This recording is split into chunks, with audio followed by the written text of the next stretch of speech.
only drops for jewel crafters, so as long as you're doing level 90 content, which Crypt hasn't had much of an opportunity to do, it's just going to constantly drop for you if you don't have it. Ah, okay.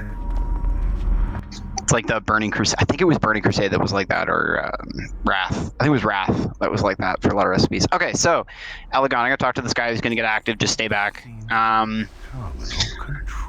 For those of you who don't know, this encounter is a little wacky and it is difficult. But I've seen it done 25 and in 10 man, and so with many of us, so we have a kind of a rough idea of what's going on here, whether we're in a different role or not. The big thing here is this mechanic involving the floor, the inside and the outside. I'm going to mark up some things here for grouping, and then I'm going to divvy up the groups based on some other stuff. Observe from a safer distance.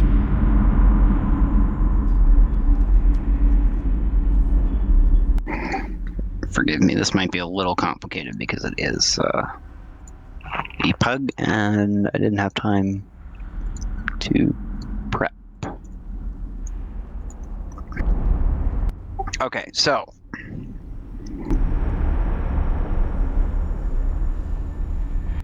yes, we have 3 tanks that are going to be taking advantage of that where possible, right? And essentially there's going to be Mick is going to start the fight, and Z is going to wait outside the arena. Then when the first ad spawns, Mick is going to take that ad outside the arena, and Z is going to replace them on the boss, and Crypt is going to be in on the boss with Mick, so that there's no risk of de-meleeing the boss on those transitions. And then Crypt, when we're killing the ad, you just like once Z has picked up the boss or Mick has picked up the boss, you run out with the melee to drop your stacks and kill the ad, and then just go back. And then essentially we just have a wildcard tank that is around to be a backup in case we do have some sort of tank death, which is pretty likely, or common at least, in progression here, because there's a lot of damage going on the tank. So that handles that. If you have not been here and you are this is a very important thing to pay attention to. When you're outside the arena, you do not have a buff. When you're inside the arena, as you see me turning into a Starman, you have a buff. It's noted as a debuff. Next to that debuff is a stacking debuff that increases the damage you take from all things during the fight. We need to carefully manage our debuff stacks so that we're not dying in one shot to group-wide AoEs and other abilities that occur through the fight. We're going to spend most of the fight inside. You're in danger when you're in absolute danger, I will say, when you're over 10 stacks, okay? Because that's when you're over 10 stacks, you're countering the buff that you have, or the other debuff that's giving you increased healing, and essentially you're taking full 100% raid damage with 100% it's not covered anymore. You know what I mean? There's a healing component to the other debuff. So at 10 stacks you're in danger, and you should be working toward clearing your stacks at 10 stacks. Whether that means, no matter what part of the fight it is, you're just stepping out and then stepping back in. And as you see, it's that rapid, you just drop the stacks and then you're back at it. Okay?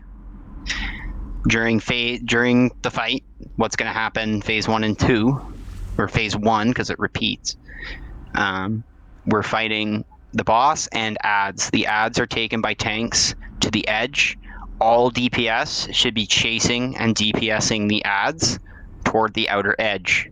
When the ad gets low, it needs to be removed from the arena by the tanks, and then it explodes outside the arena. When it explodes, this is your opportunity, DPS and healers. If you've been building stacks somehow, you guys can like stay outside the arena. Really, like as healers, you don't even need to be in the arena if you can reach everybody. This is your opportunity to clear stacks, is when we're killing that ad, and you have to wait until the ad detonates. So it's gonna get to 0% HP. It's gonna get a cast bar, and if you're ranged, you can start peppering the boss at that point. If you're melee, just hold your horses, sit on your hands. It sucks. When it explodes, you can go back in and continue DPSing the boss with the buff, because that's what we're trying to avoid, is that damage going out on everybody. Okay, that is phase 1. Kill boss, kill ad, kill boss, kill ad. It's very simple, very straightforward. The complicated part is managing your debuff stacks. If you focus on that task, we will succeed. Phase 2, he shuts down and he stops doing anything, and sparks spawn in the center of the room, 3 on each side. We need to kill the 3 sparks before they reach the pillars on either side.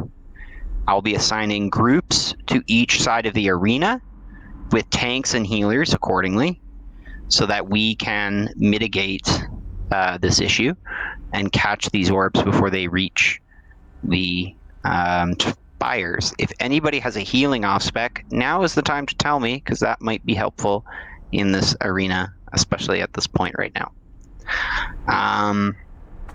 We kill the sparks. When sparks die, they do raid-wide AoE damage. So, melee, you need to clear your stacks when he's shut down, and you then rush in when they spawn and kill them before they reach your pillar. And then when they die, drop your stacks and then go back in. You want to make sure you're at 0 stacks when you start that melee, so that you're not at high stacks when the sparks start dying, that you're at like a handful of stacks. Range, you kind of have the opposite. You can stay in and start DPSing them, but right before they start exploding, make sure you're stepping out and clearing your stacks, because that'll reduce the amount of spark damage we're taking and give your healers, make your healers feel good. Finally, once that phase is over, because the sparks have reached one of the pillars, which will happen hopefully not too quickly, we all bail out of the middle of the ring, and we're all on the outside of the ring in our groups on our appropriate sides.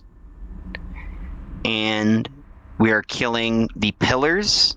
We'll be split by planes of fire. Do not step in the fire. It's an instant kill. And the job is just to kill all the pillars on each side and then get back to the middle. There will be ads spawning. It puts down a lightning field. If you've done the dailies for Golden Lotus and you fought those air dragons, it's exactly that animation of like a patch on the ground. It is lethal. Do not be standing in that. If you're standing in that when it lands, you're probably going to die.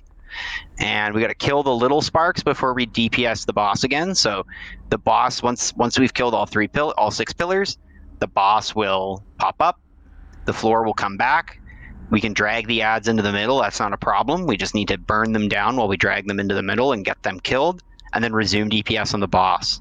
If we've built enough stacks on the boss, hopefully 4, if not 5, if we're doing really good, then there's a very good chance we'll kill it.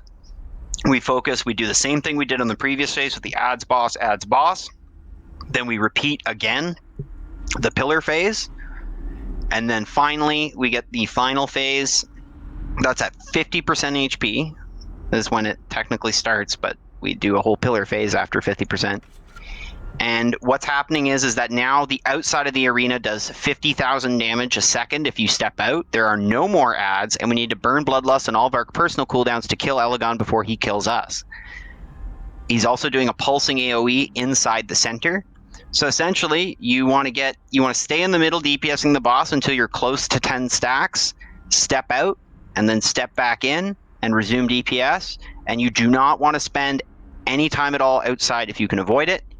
1 second will do 50,000 damage. If you have personal defensives and you save those for when you step out, because what's going to happen is you're going to take a big pulse of damage right before you step out. Then you're going to take a big pulse of damage when you step out, and then when you step back in, the damage is going to be low. If you burn your defensive right before you step out, you're reducing a lot of that damage, and you're saving your healers and really saving yourself and saving your healers a lot of mana, stress, and etc. And that's the final phase. We're just constantly DPSing the boss, stepping in and out to drop our stacks until it dies or we die. It is that kind of fight. Like, once we're in that phase, that's it. Okay, so I think I've covered everything other than setting up the groups, which I'm going to do right now.